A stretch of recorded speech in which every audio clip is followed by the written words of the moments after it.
سلام خدمت تمام رفقای گلم. امیدوارم که هر جا هستید حال دلتون خوب باشه. بچه‌ها قبل از اینکه وارد بحث فارکس و ترید بشیم و توضیحاتی که بابت آموزش میخوام بهتون بدم، قبلش قراره ما یه سری صحبت ها بکنیم با هم دیگه که آگاهیمون بالاتر بره. حقیقتی که هیچ کنون از این به اصطلاح ترید های میلیاردی بهتون نمیگن. چیز حقیقتی این روزا هر جا هم که رو باز میکنی تو دنیای مجازی، یه نفر داره ادعا میکنه که توی فارکس یا کریپتو توی یه ماه پولدار شده. نیست بچه ها، نیست.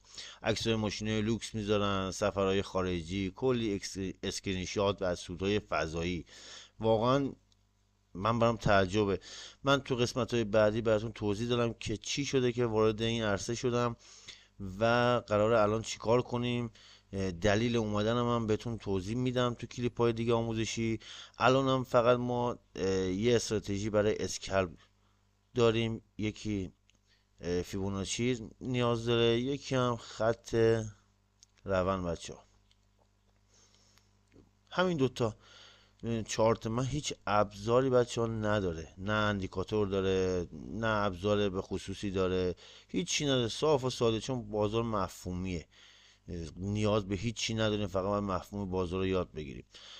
پس بچه ها بیایید واقع بین باشیم. فارکس قمار نیست، علمه. این بازار جای کسی که دنبال یه شب پولدار بشه نیست. اگه میخوای موفق باشی باید وقت بذاری، آموزش ببینی، استراتژی داشته باشی، مدیریت سرمایه داشته باشی، باید اینا رو یاد بگیری. بچه ها هیچ تضمینی هم وجود نداره.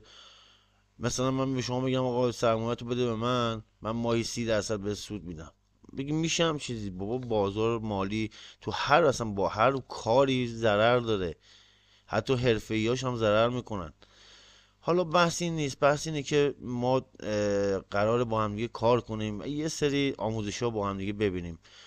فقط خواهش میکنم من رو دنبال کنید، ایشالا بتونم که برای شما سوددهی داشته باشم، تا مثل این اینستاگرامی ها و فیک و اینا ضرر به شما وارد کنم. دورتون بگردم، ایشالا که موفق باشید. پس این کلیپ های بعد از این ضبط من رو حتما نگاه کنید. امیدوارم مو به مو، واب به واب انجام بدید که ایشالا بتونیم که یه تیم خوب تشکیل بدیم که این بچه هایی که تازه وارد شدن، بچه هایی که از قدیم هستن، تو سود نمیرن، برآورد کردنشون از بابت چات همش ضرر بوده، بتونیم با هم دیگه کمک کنیم. دورتون بگردم، مواظب خودتون باشید و کلیپ های منو از دست ندید. ممنونم. خدا نگهدار.